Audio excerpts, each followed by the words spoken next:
வணக்கம் நண்பர்களே. ஆரோக்கியமான வாழ்க்கைக்குரிய வாழ்வியல் முறை பகுதி 82. ஜன்னலை திறந்து விடுங்கள், காற்று உள்ளே வரட்டும். இதாங்க இந்த வார ஆரோக்கியமான வாழ்க்கைக்குரிய வாழ்வியல் முறை பகுதி 82 நம்ம டிஸ்கஷன்ஸ்.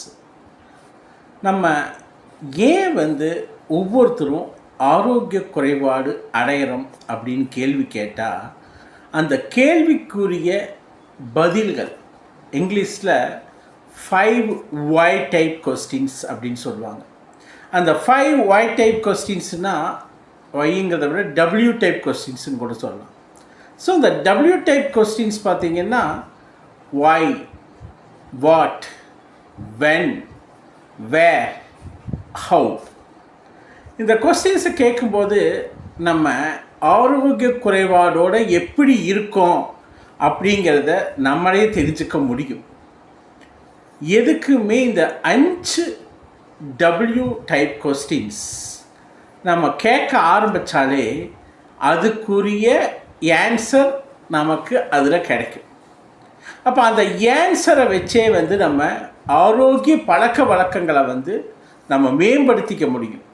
நம்ம ஆரோக்கிய வாழ்க்கைக்குரிய வாழ்வியல் முறையாக எந்தெந்த பழக்க வழக்கங்களை நம்ம சரியாக கடைப்பிடிச்சா அது நமக்கு 80, 90, 100, 120 வயசு வரைக்கும் நம்ம ஆரோக்கியமாக இருக்கிறதுக்கும், அதிகமாக ஹாஸ்பிட்டல் பக்கம் போகாமல் இருக்கிறதுக்கும், நம்மளுடைய வாழ்க்கை முறை எளிய முறையில் வச்சுக்கிட்டு வாழ்கிறதுக்கும் ஒரு நிரந்தர தீர்வாக அமையக்கூடியதுதான் இந்த ஆரோக்கியமான பழக்க வழக்கங்கள். ஸோ ஜன்னலை திறந்து விடுங்கள், காற்று உள்ளே வரட்டும்னு சொன்னது என்னென்னா, இன்றைக்கி இருக்கக்கூடிய வாழ்க்கையில் நல்ல காற்று சுவாசிக்கிறோமான்னு கேட்டால் பல நேரங்களில் இல்லைன்னு தான் சொல்ல முடியும். ஏன்னா காற்று மாசுபட்டு விட்டது, சுற்றுப்புற சூழல் மாசுபட்டு விட்டது, அதிகமாக வாகனங்கள் அதிகமாயிடுச்சு, அப்புறம் மனிதனுடைய கழிவுகள், விலங்குகளுடைய கழிவுகள், இது எல்லாம் வியாதிக்குரிய ஒரு மூலமாக ஆகிவிட்டது. அது சோர்சஸ், வியாதிக்குரிய சோர்சஸாக மாறிடுச்சு.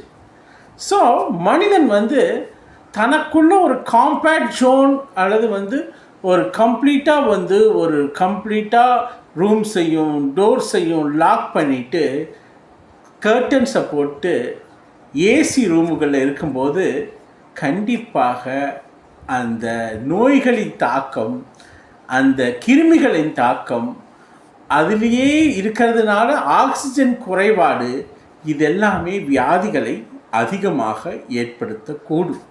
அதனால தான் நம்ம என்ன சொல்கிறோம்னா, வாழ்க்கையில் எந்த அளவுக்கு இயற்கையோடு இயைந்து வாழ்கிறோமோ அந்த அளவுக்கு நம்மளுடைய வாழ்க்கை ஆரோக்கியமாகவும் இருக்கும். அந்த இயற்கையோடு இயைந்து வாழ்வது தான் ஒவ்வொரு மனிதனும் தன் வாழ்க்கையில் எடுத்துக்க வேண்டிய ஒரு முக்கிய கடமை.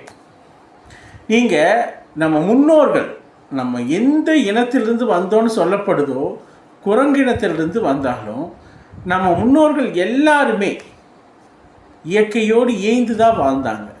இந்த ரீசண்டாக இந்த 10-20 வருஷமாக சொல்லப்போனால் ஒரு லாஸ்ட் ஒரு 20 வருஷமாக தான் இந்த இயற்கையை விட்டு கொஞ்சம் கொஞ்சம் தள்ளி நல்ல காற்று கிடைப்பது.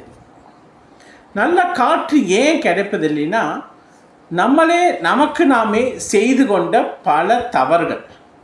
அது என்ன தவறுகள்னால், நம்ம கர்டன்ஸை போட்டு கம்ப்ளீட்டாக க்ளோஸ் பண்ணி, அதே மாதிரி நிறைய இண்டஸ்ட்ரியல் டெவலப்மெண்ட்டு, பொல்யூஷன்ஸ், அதிகமான வெஹிக்கிள் புகைகள், மனிதனுடைய வேஸ்ட்டு, அதிகமான வேஸ்ட் ஜெனரேஷன்ஸ், விலங்குகளுக்கும் மனிதனுக்குமான மோதல், அதனால் விலங்குகள் இருக்கக்கூடிய வேஸ்ட் ஜெனரேஷன்ஸ்.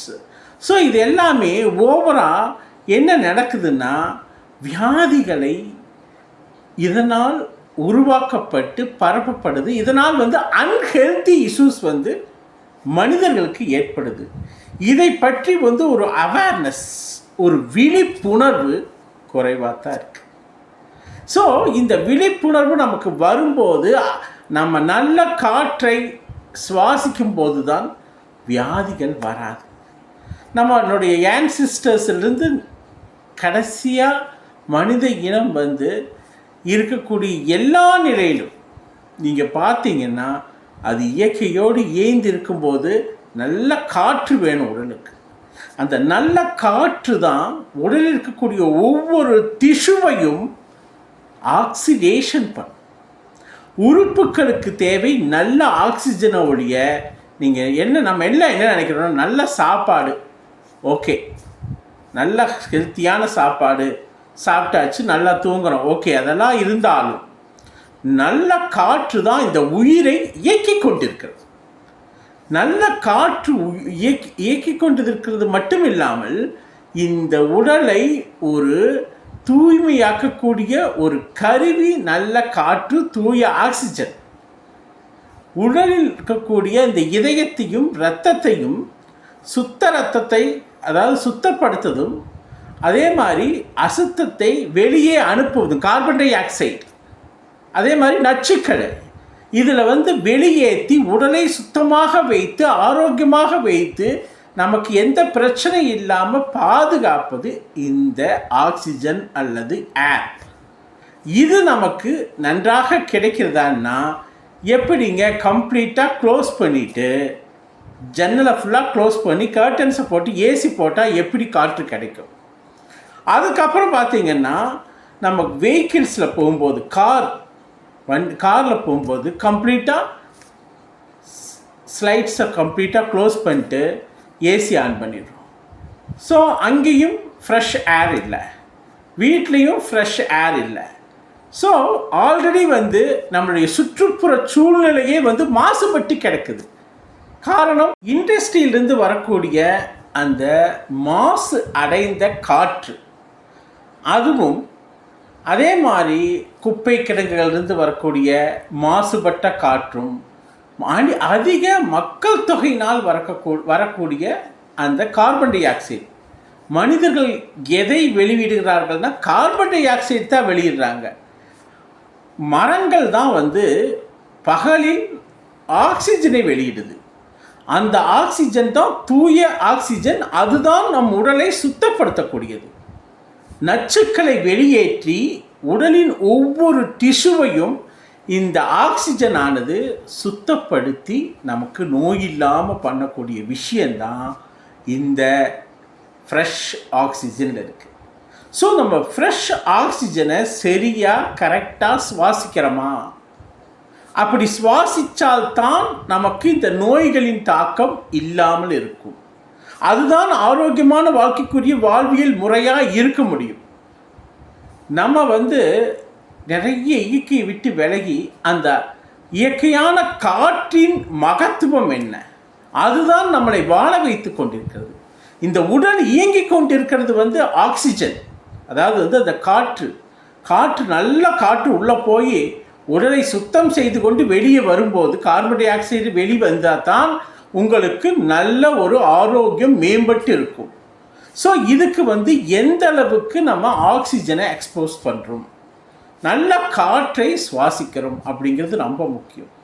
இன்றைக்கி வந்து டெல்லி இந்தியாவின் தலைநகரம், ஆனால் அங்கே சரியான ஆக்சிஜன், அதாவது நல்ல தூய்மையான ஆக்சிஜன் பற்றாக்குறை இருக்குது. ஏன்னா பொல்யூஷன், இண்டஸ்ட்ரியல் பொல்யூஷன், அதே மாதிரி பேடி லேண்ட்ஸ், அதாவது வந்து வீட் லேண்ட்ஸ் எல்லாம் எரிக்கிறது, அதிலிருந்து வரக்கூடிய புகை கம்ப்ளீட்டாக வந்து என்வாமெண்டல் பொல்யூஷன். அதனால் வந்து டெல்லியில் வந்து ஒரு மினிஸ்டர் கூட டெல்லி வந்து வாழ தகுந்த இல்லாத இடமாக மாறிவிட்டது அப்படின்னு சொல்லியிருக்காரு.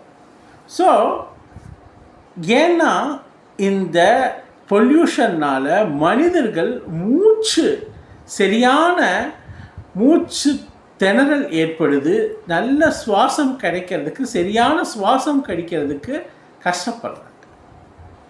அதனால்தான் சுப்ரீம் கோர்ட்டே வந்து நிறைய ஸ்டெப்ஸ் எடுத்திருக்காங்க. அங்கே air quality of air improve பண்ணுறதுக்காக டெல்லியில் பெட்ரோல் வெஹிக்கிள்ஸ் எல்லாம் பேன் பண்ணியிருக்காங்க, இவி வெஹிக்கிள்ஸை ப்ரொமோட் பண்ணியிருக்காங்க. அதே நேரத்தில் வந்து அந்த சுற்றுப்புறத்தை தூய்மையாக வச்சுக்கிறதுக்கு பட்டாசு கிராக்கர்ஸ் எல்லாம் வந்து வெடிக்காமல் பார்த்துக்கிட்டு எவ்வளவு ஸ்டெப்ஸ் எடுக்கிறோமோ எடுத்துகிட்ருக்காங்க அந்த என்வாரன்மெண்டல் க்ளீன்லினஸ்க்காக. ஸோ இது வந்து நாளைக்கு எல்லா சிட்டிக்கும் வரும். இன்றைக்கி நோய் அதிக தாக்கமும் நோய் பிரச்சனைகளும் மனிதர்களுக்கு வர காரணம் வேறு யாரும் இல்லைங்க, மனிதனுடைய இண்டஸ்ட்ரியல் ஆக்டிவிட்டி, மனிதனுடைய பழக்க வழக்கங்கள் ஆக்டிவிட்டி இயற்கையை விட்டு விலகி போனது தான் அதனுடைய முக்கிய வேலை. ஸோ இந்த முக்கியமான பிரச்சனையை நம்ம எப்படி கையாளுறது அப்படின்னா, நம்ம கொஞ்சம் கொஞ்சமாக நம்மளை சேஞ்ச் பண்ணிக்கணும். நம்ம சுற்றுப்புறத்தை தூய்மையாக வைத்துக்கணும். அதே மாதிரி நம்ம இருக்கக்கூடிய இடம் நல்ல காற்று நம்ம வீட்டுக்குள்ளே வந்துட்டு போகிற மாதிரி இருக்கணும். காலையில் நம்ம 7 மணிக்கு ஜன்னல் ஃபுல்லாக திறந்தோம்னா சாயந்தரம் 7 மணி வரைக்கும் ஜன்னல்ஸ் திறந்துருக்கணும்.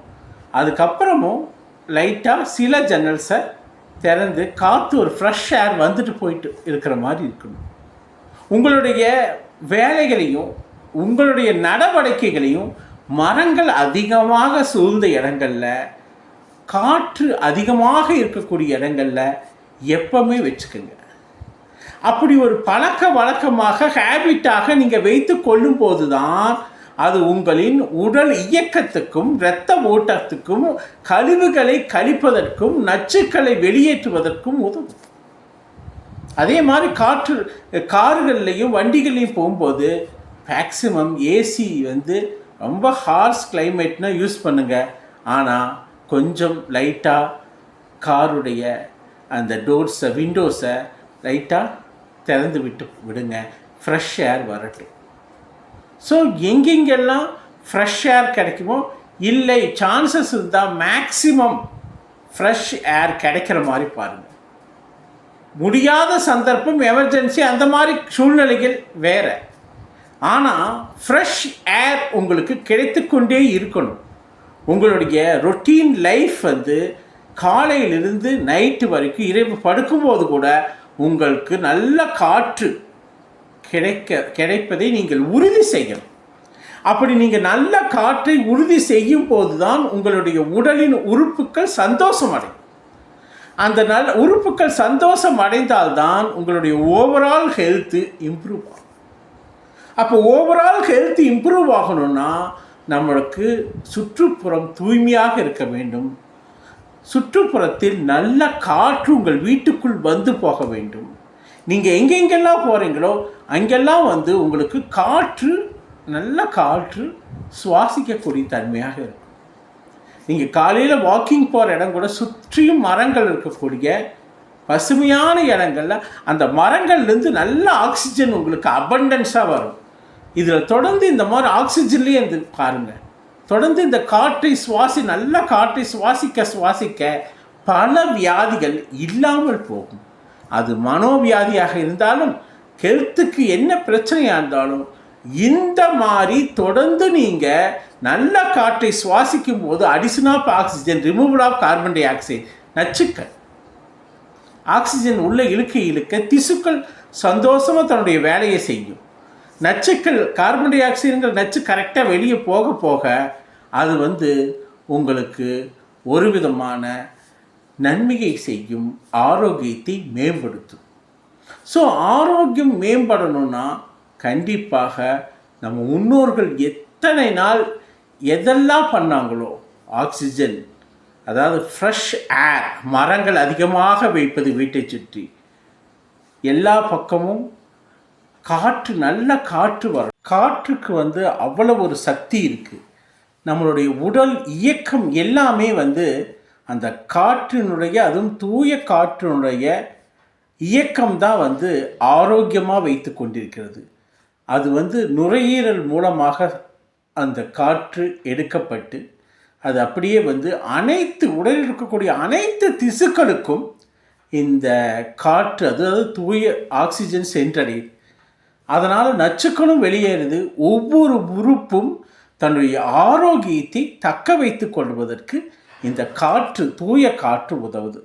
அதனால் எல்லா நிலையிலும், வாழ்க்கையில் எந்த நிலையில் இருந்தாலும் நல்ல ஆக்சிஜனையும் நல்ல காற்றையும் சுவாசிப்பதை நீங்கள் ஒரு பழக்க வழக்கமாகவே வைத்து கொள்ளுங்கள். அந்த உங்களுக்கு சுற்றுப்புற தூய்மை இல்லை, நிறைய டஸ்ட் இருக்குது, அதே நேரத்தில் நிறைய வேஸ்ட்டு ஜென்ரேட் ஆகிட்டு கழிவுகள் அதிகமாக இருக்குது, அதே மாதிரி நல்ல காற்று இல்லை, அதே மாதிரி நீங்கள் ஏற்கனவே வீட்டில் கம்ப்ளீட்டாக விண்டோஸை க்ளோஸ் பண்ணிவிட்டு ஏசி யூஸ் பண்ணிங்கன்னா அதுவும் நுரையீரலை அதிகமாக பாதிக்கும். ஸோ அதிகமாக காற்றுடன் வாழ கற்றுக்குங்க. இதுதான் நம்ம முன்னோர்கள் காலங்காலமாக இயற்கையாக காற்றோட்டத்துடன் வாழ்ந்ததுனால் எந்த ஒரு பிரச்சனையும் இல்லாமல் வாழ்ந்தாங்க. அதே வாழ்க்கையை நீங்கள் நுரையீரல் மூலமாக நல்ல தூய காற்றை மட்டும் உள்ளே கொடுத்துட்டிங்கன்னா அது உடலில் இருக்கக்கூடிய அத்தனை உறுப்புகளுக்கும் ஆக்சிடேஷனுங்கிற முறையில் ஆக்சிஜனை உள்ளே கொண்டு சென்று அசுத்த ரத்தத்தை சுத்த ரத்தமாக மாற்றி கார்பன் டை ஆக்சைடை ரிமூவ் பண்ணிவிட்டு உங்கள் உடலை ஒரு ஆரோக்கியத்துடன் என்றும் வைத்திருப்பதற்கு உதவும். கழிவுகள் தேங்குவதும் நல்ல காற்று நுரையீரலுக்குள் செல்லாமல் இருப்பதும் தான் பல வியாதிகளுக்கு ஒரு ரூமாக அமைஞ்சிருது, நுழைவாயிலாக அமைஞ்சிருது. அதனால் இதை மனதில் வைத்து நீங்கள் வீட்டில் இருக்கக்கூடிய எந்த இடமாக இருந்தாலும் உங்கள் சுற்றுப்புறமாக இருந்தாலும் நல்ல காற்றுடன் இயங்குமாறு பார்த்துக்குங்க. உங்களுக்கு 60% எந்த ஒரு ஆரோக்கிய குறைபாடும் இல்லாமல் பெரிய நோய் நொடி இல்லாமல் வாழ முடியும்.